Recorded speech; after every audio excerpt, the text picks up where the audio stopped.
배에 오르심에 제자들이 따랐더니 바다에 큰 놀이 일어나 배가 물결에 덮이게 되었을 때 예수께서는 주무시는지라. 그 제자들이 나와 깨우며 이르되 주여 구원하소서, 우리가 죽겠나이다. 예수께서 이르시되 어찌하여 무서워하느냐, 믿음이 작은 자들아 하시고 곧 일어나 바람과 바다를 꾸짖으시니 아주 잔잔하게 되거늘 그 사람들이 놀랍게 여겨 이르되 이 이가 어떠한 사람이기에 바람과 바다도 순종하는가 하더라. 아멘.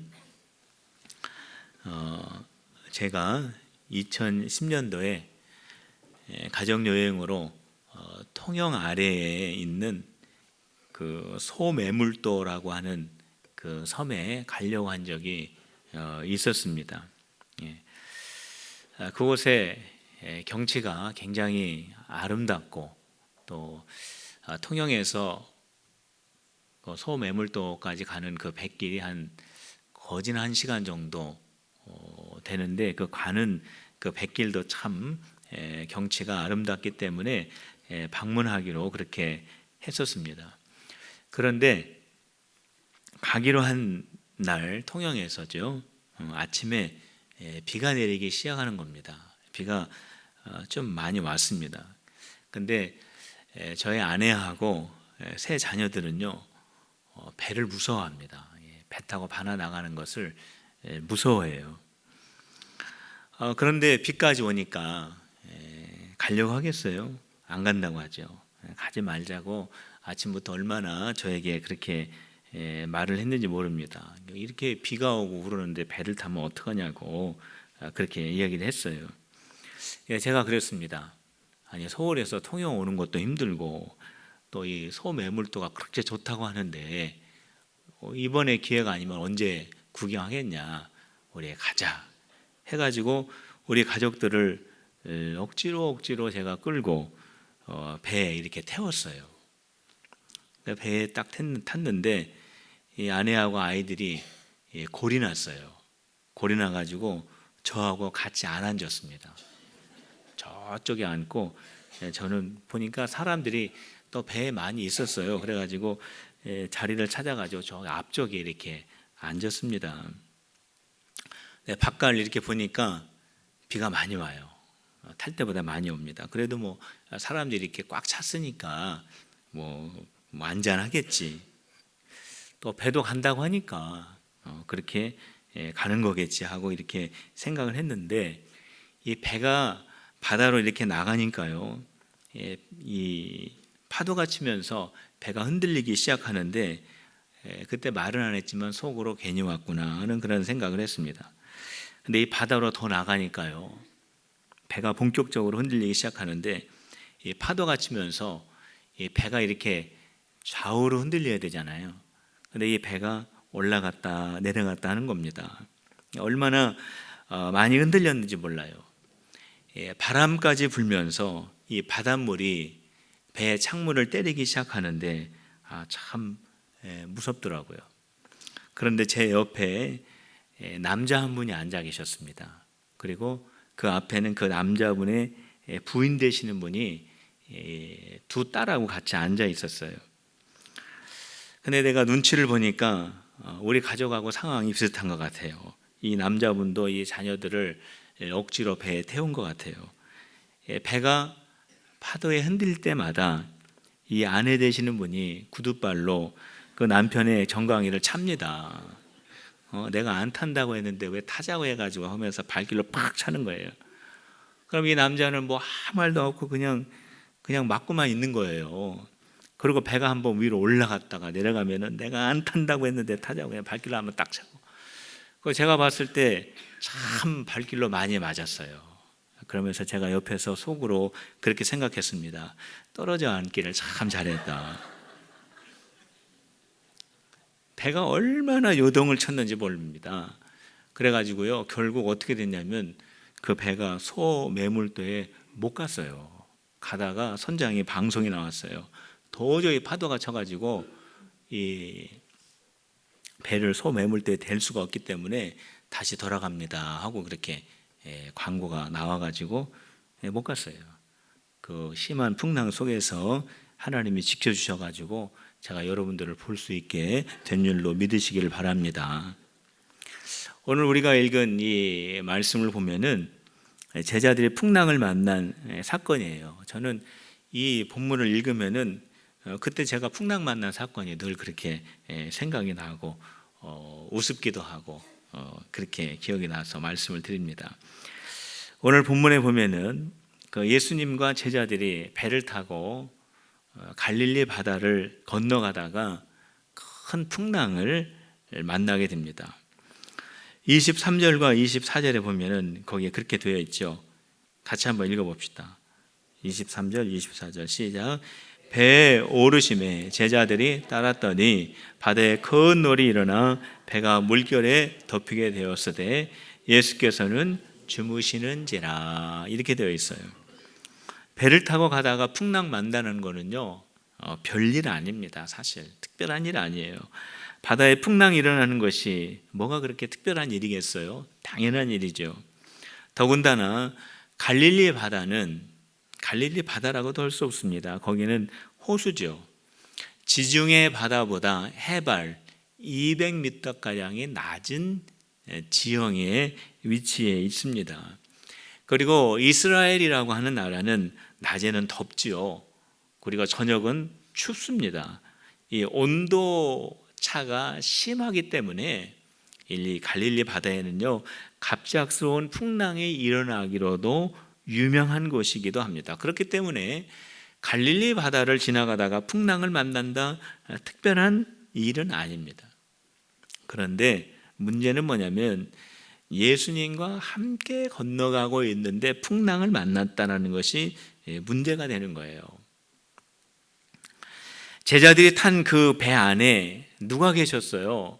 예수님이 계셨습니다. 예수님은 어떠한 분입니까? 배를 타기 전까지 성경을 보면은 배를 타기 전까지 예수님은 어떠한 일을 하셨냐면 병든 사람들을 다 고쳐주셨어요. 그리고 예수님께서 지금 배를 타고 어디로 가고 계시냐면 우리가 7장 마지막 부분을 읽어보면은 가다라 지방으로 간다라고 거기에 기록이 되어 있습니다. 가다라 지방으로 가셨죠. 가다라 지방에 가셔서 예수님이 무엇을 하셨냐면은 거기에 무덤 사이에서 귀신 들려가지고 살고 있는 그 사람, 군대 귀신 들려가지고 그 사는 사람을 고쳐주셨어요.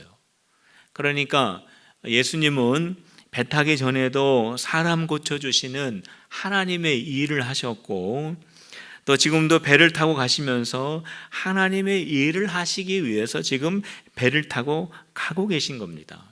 바로 그러한 예수님을 배 안에 모시고 제자들이 갈릴리 바다를 건너가고 있는데 풍랑을 만나다니요. 일던 풍랑도 멈춰야 마땅하지 어떻게 풍랑을 만날 수 있겠습니까? 이게 문제라는 거예요. 그런데 중요한 것은 뭐냐면 풍랑을 만났어요. 잔잔하였던 바다에 예수님이 제자들과 함께 배를 타고 건너갈 때 갑자기 풍랑이 일어난 것입니다. 우리가 여기에서 한 가지 분명하게 발견할 수 있는 것이 있습니다. 그것은 뭐냐면 예수님과 함께 가도 풍랑은 만날 수 있어요. 하나님의 일을 하는 중에도 풍랑을 만날 수 있습니다.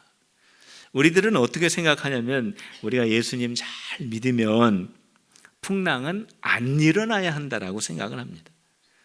우리가 신앙생활 잘 하면은 병에 걸리지 말아야 한다라고 생각을 합니다. 하던 일에 문제가 생기지 않아야 한다라고 생각합니다. 우리가 신앙생활 잘하면 연약하였던 몸도 건강하여지고 문제가 있었던 것도 즉시 해결되어야 한다고 생각을 합니다. 그런데 예수님을 잘 믿어도요, 하나님의 일을 해도 문제가 있다라고 하는 것을 오늘 우리가 이 본문을 통해서 발견할 수가 있어요. 그렇기 때문에 우리가 여기에서 한 가지 꼭 정리해야 할 것이 있습니다. 그것은 뭐냐면 내가 어떠한 문제 속에 있다고 할지라도 그것은 내가 예수님을 잘못 믿었기 때문에 하나님에게 벌 받는 것이 아니라고 하는 것을 우리가 생각할 수 있어야 합니다. 다시 말씀드리면 내가 병에 걸렸다, 이거는 내가 하나님 말씀 잘 듣지 않아 가지고 벌 받아 가지고 내가 병 걸린 것이다, 그렇게 생각해서는 안 돼요. 내가 하던 일들이 잘 안 됐다, 이거는 내가 예수님 잘못 믿어 가지고 하나님이 나에게 벌 내리신다, 그렇게 생각해서도 안 됩니다. 예수님의 제자들은 그 예수님과 함께 있었는데도 풍랑 속에 들어가지 않습니까? 풍랑 원하는 사람이 누가 있어요? 그런데요, 해양학적으로 보면은 이 태풍도 일어나야 된대요. 풍랑도 일어나야 된다고 합니다. 왜냐하면은 그 풍랑이 일어나 가지고 그 바다를 한번 확 뒤집어 놔야 그 속에 있는 그 생물들이 더 잘 살 수 있는 환경이 된다라는 거예요. 그냥 그대로 있으면 썩어버린다라는 거죠. 우리가 생각했을 때 단면만 보면은 그 풍랑이 필요 없을 것 같은데, 우리 하나님께서 창조하신 그 큰 눈으로 보게 되면은 그 풍랑도 굉장히 유용하다라는 것을 우리가 알 수 있어요. 그런데 우리는요, 풍랑을 원하는 사람 없어요. 누가 그 풍랑을 좋아하겠습니까? 그런데 문제는 우리의 삶에 풍랑은 꼭 있다라는 거죠. 그런데 하나님께서는 이 풍랑 속에서 하시는 일이 또 있어요. 이 풍랑이 왜 일어나는지 우리가 다 헤아릴 수는 없지만은, 이 풍랑 속에서 우리가 성경을 쭉 읽어보면은 하나님께서 하시는 일이 있는데, 그 하시는 일들 가운데 하나가 뭐냐면 하나님이 어떠한 분인가를 보여주신다라는 겁니다. 풍랑 속에서. 그렇기 때문에 성경에 보면은 많은 믿음의 사람들이 하나님을 어디에서 만나게 됐냐면 풍랑 속에서 많이 만나게 됩니다. 아브라함은요, 자식이 없어서 외롭고 실패라고 하는 인생의 풍랑 속에서 하나님을 만났어요. 이스라엘 백성들은 광야라고 하는 아주 거친 그 길을 가면서 하나님을 경험하게 되었습니다. 바울은 교만과 자만의 풍랑 속에서 부활의 예수님을 만났습니다. 풍랑은 위험한 거예요. 풍랑은 우리에게 어려움을 주는 것은 사실입니다. 그러나 이 풍랑은요, 하나님께서 나를 위해서 일하시는 장소가 될 수 있다는 것을 우리가 알아야 합니다.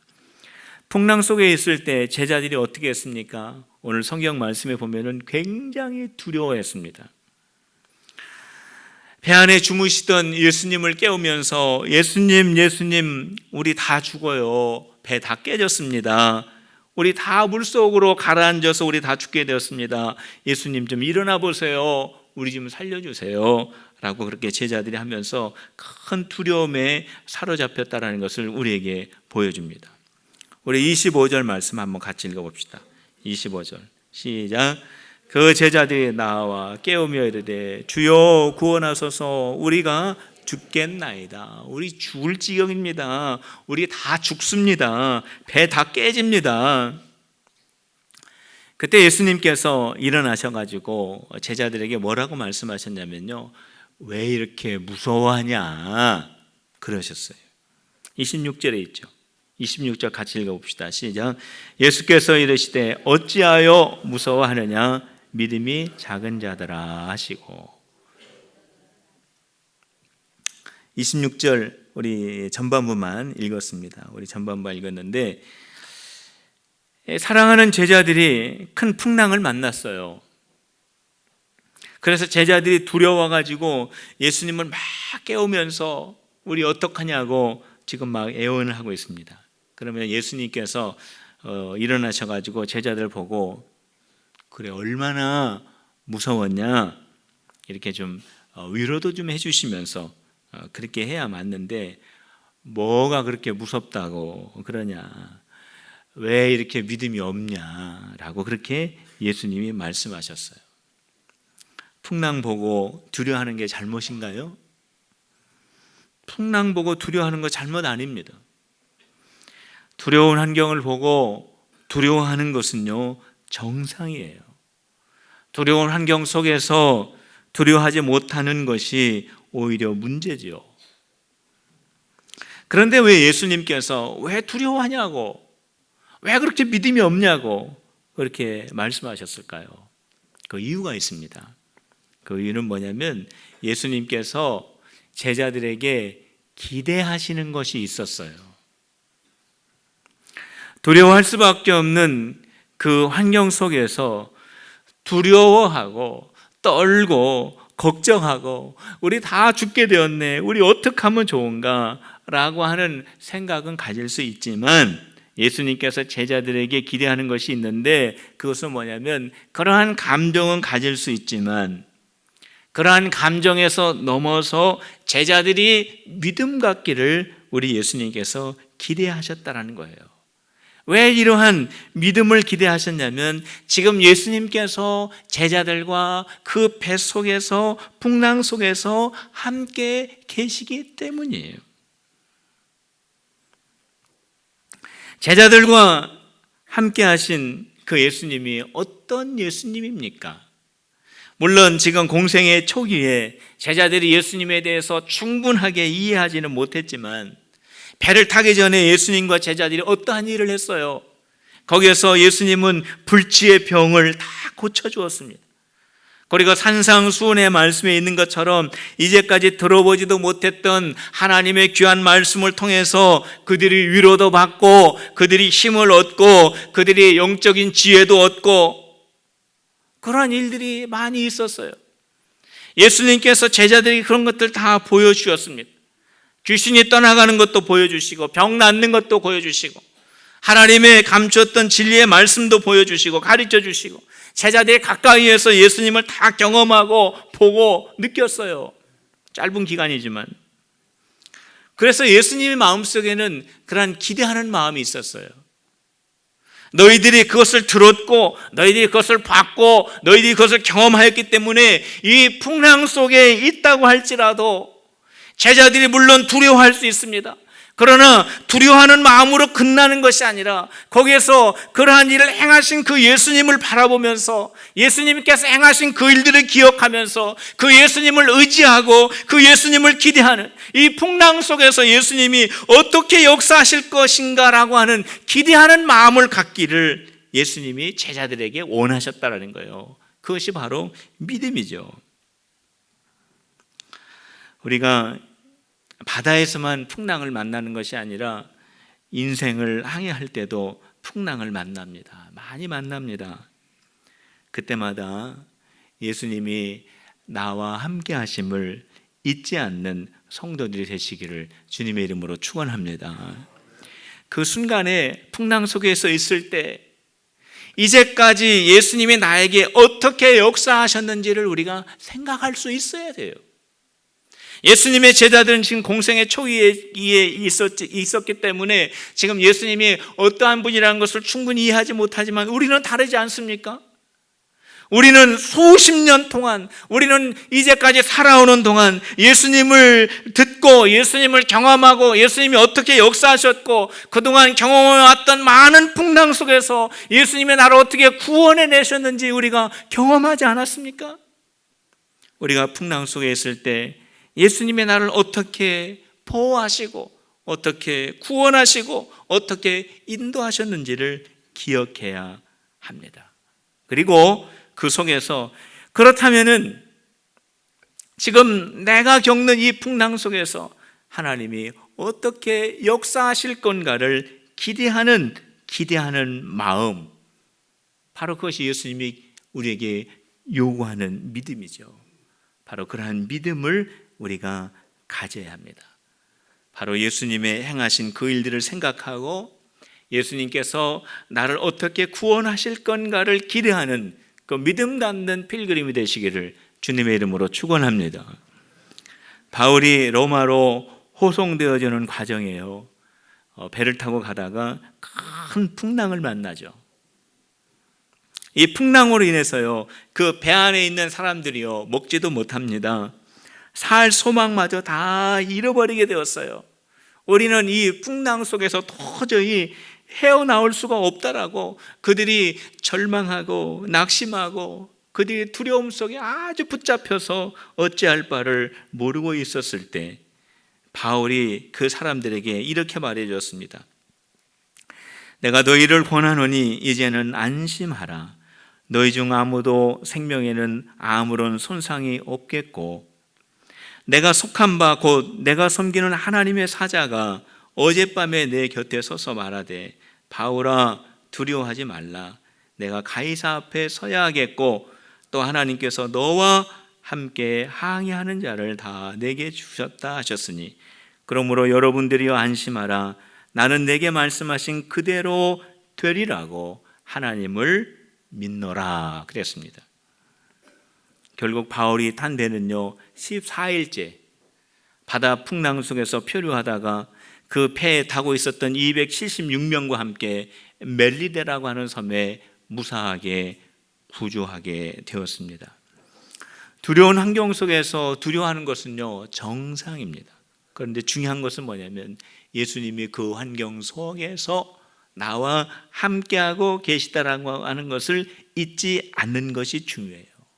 예수님이 나와 함께 하시고 있기 때문에 내가 이 환경 속에 빠져들어서 내가 끝나는 것이 아니다라고 하는 예수님을 바라보는 기대하는 그 마음, 바로 그 믿음 갖는 우리 성도들이 다 되시기를 주님의 이름으로 축원합니다. 풍랑 속에서 우리가 예수님을 바라보면서 기대하는 마음이 있어야 돼요. 어떠한 기대를 가져야 할까요? 예수님은 풍랑을 잠잠케 하시는 분이라고 하는 기대하는 마음을 가지시기를 바랍니다. 26절 후반절에 보면은요 이렇게 되어 있습니다. 곧 일어나사 바람과 바다를 꾸짖으시니 아주 잔잔하게 되거늘 되어 있어요. 예수님께서 일어나셔서 바람과 바다를 향하여 선포하셨을 때에 아주 잠잠하게 되었다 이렇게 말씀하고 있습니다. 왜 그렇게 무서워하느냐, 왜 그렇게 믿음이 적으냐 라고 말씀하시면서 예수님께서 바람과 바다를 꾸짖으시니 아주 잠잠하게 되었다라고 말씀하고 있습니다. 왜 그렇게 무서워하느냐, 왜 그렇게 믿음이 없느냐라고 하시는 이 말씀과 함께 예수님께서 바람과 바다를 꾸짖으신 것은 이 상황 속에서 아주 깊은 연관성이 있어요. 자, 그것은 뭐냐면 내가 이렇게 바람과 바다를 잠잠케 할 수 있는데 너희는 왜 그렇게 두려워하고 나를 의지하지 않고 무서워하고 절망하느냐라고 하는 말씀입니다. 풍랑 속에 있을 때 바다와 바람을 잠잠케 하시는 예수님을 바라보시면서 예수님을 기대하는 믿음 갖는 성도들이 되시기를 주님의 이름으로 축원합니다. 예수님께서 바람과 바다를 잠잠하게 하셨을 때 제자들이 예수님은 정말로 능력 있는 분이시구나. 예수님은 정말로 대단하신 분이구나. 예수님은 정말로 하나님의 아들이시구나 라고 깨닫는 것이 아니었어요. 제자들이 그 광경을 보고 어떻게 했는지 아십니까? 이가 어떠한 사람이기에 바람과 바다도 순종하는가 이렇게 말했습니다. 성도 여러분, 제자들은 몰라요. 예수님이 어떠한 분인지 아직. 그러나 저와 여러분들은 알지 않습니까? 예수님이 어떠한 분인지. 예수님이 어떠한 분위기에 바다와 바람이 잠잠하게 되었습니까? 그 예수님이 어떠한 분이십니까? 그 예수님은요 천지 만물을 창조하신 분이십니다. 요한복음 1장 1절 이하에 보면 태초에 말씀이 계시니라. 이 말씀이 하나님과 함께 계셨으니 이 말씀은 곧 하나님이시니라. 그가 태초에 하나님과 함께 계셨고 만물이 그로 말미암아 지은 바 되었으니 지은 것이 하나도 그가 없이 된 것이 없느니라. 예수님께서 천지를 창조하셨고 예수님께서 천지를 주관하시는 분이기 때문에 예수님이 말씀하셨을 때 바람과 바다도 순종하게 된 것을 믿으시기를 바랍니다. 천지를 창조하시고 천지를 주관하시는 그 예수님이 지금도 나와 함께 하고 있으심을 믿으시기를 바랍니다. 예수님이 내가 만난 그 풍랑을 아주 잠잠하게 하시는 분이라고 하는 그 기대하는 그 마음, 그것이 바로 예수님이 원하시는 믿음이죠. 내가 풍랑 속에 있을 때 나는 이제 다 죽게 되었구나, 내가 이 풍랑 속에서 나는 끝났구나, 낙심하는 그러한 모습이 아니라 예수님이 이 풍랑을 잠잠하게 하실 수 있는 분이구나, 내가 이제까지 오면서 수많은 풍랑을 지내오면서 내가 어떻게 그 풍랑 속에서 구원을 받았던가, 예수님이 나를 건져주시고 예수님이 나를 보호해주시고 예수님이 나를 지켜주시지 않았던가 라고 하는 것을 생각하며 예수님을 바라보며 기대하는 그런 믿음이 저와 여러분들의 믿음이 되어야 합니다. 예수님과 함께 해도 풍랑은 있습니다. 그 풍랑 속에서 두려워할 수 있어요.